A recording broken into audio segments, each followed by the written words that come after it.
श्री कृष्णाय नमः। श्री गोपीजन वल्लभाय नमः। श्रीमदाचार्य चरण कमलेभ्ये नमः। श्री गुसाई जी परम दयालवे नमः। श्री गुरवे नमः। अपने माथे बिराजता सेव्य स्वरूपाय नमः। सर्व वैष्णव ने जय श्री कृष्ण। આપણી યાત્રા વૃંદાવન સુધી પહોંચી છે અને આજહી ગામ ત્યાં સુધી આપણે સુંદર લીલા માણી. હવે આજે આપણે આગળ વધીએ છીએ છટીકરા ગામ.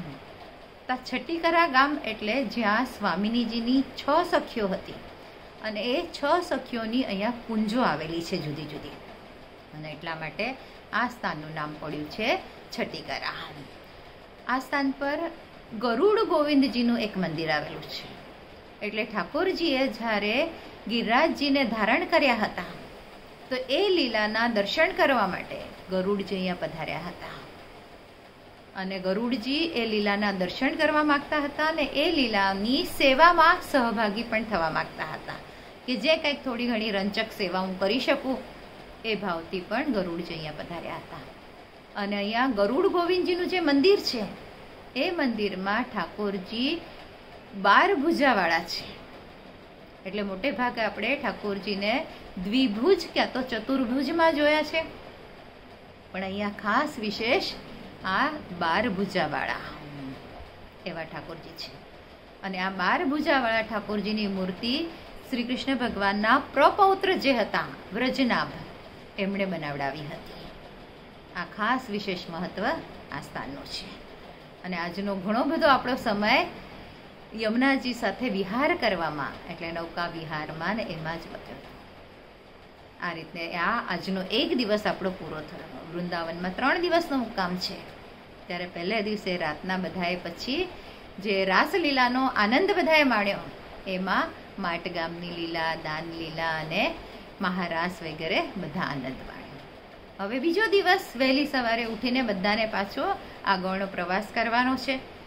તો બધા જણ વહેલી સવારે જલ્દીથી પોતાનું નિત્ય કર્મ પતાવીને આગળ જવા માટે રવાના થયા. તો છટીકરાથી જ્યારે આપણે આગળ વધતા જઈએ છીએ, આપણો છે તો મુકામ વૃંદાવનમાં જ, પણ આ વૃંદાવનનો બીજો દિવસ છે. ત્યાંના બધા અલગ અલગ હજી સ્થાનો જોવાના બાકી છે. તો છટીકરાથી આગળ જઈએ ત્યારે અક્રૂર ઘાટ આવે છે, પછી ભત્રોડ નામનું પણ ગામ આવે છે. અને અહીંયા ખાસ વિશેષ એ છે કે જેટલા કંઈ ઘર છે એ દરેક ઘરોમાં આપણે કૂવો જોવા મળે છે, અને અનેક તુલસીજીના છોડ પણ જોવા મળે છે. અને ઠાકોરજીના તો મંદિરો પણ જગ્યાએ એટલા છે. એટલે વૃંદાવનમાં જ ફક્ત લગભગ 5,000થી પણ વધારે મંદિર આવેલા છે. અને કહેવાય છે કે વૃંદાવન આ એક જમાનામાં એવું હતું જ્યાં તુલસીના વન જ વન હતા. એટલે તુલસીજીનું જ બીજું નામ છે વૃંદા, અને એટલે આ સ્થાનનું નામ વૃંદાવન થયું છે. અને બીજું સ્વામિનીજીનો મનોરથ હતો કે આવું સુંદર કંઈક વન હોવું જોઈએ, અને એટલે સ્વામિનીજીનો આ મનોરથ પૂર્ણ કરવા માટે પ્રભુએ આ વૃંદાવનની સ્થાપના કરી હતી. અને આ યુગલ સ્વરૂપના વિહાર કરવાની વિશેષ સ્થળી છે.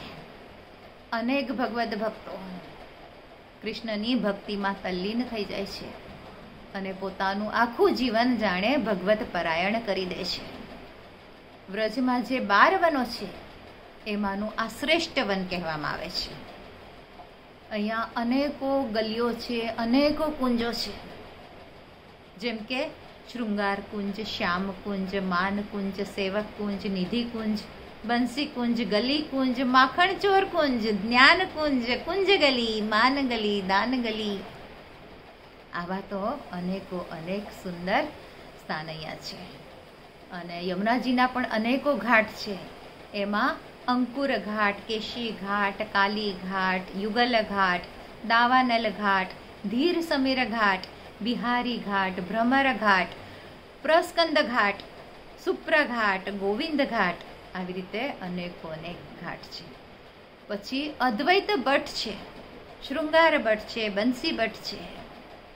અને આ દરેક સ્થાન સાથે પ્રભુને કોઈક ને કોઈક એવી અલૌકિક લીલા સંકળાયેલી છે.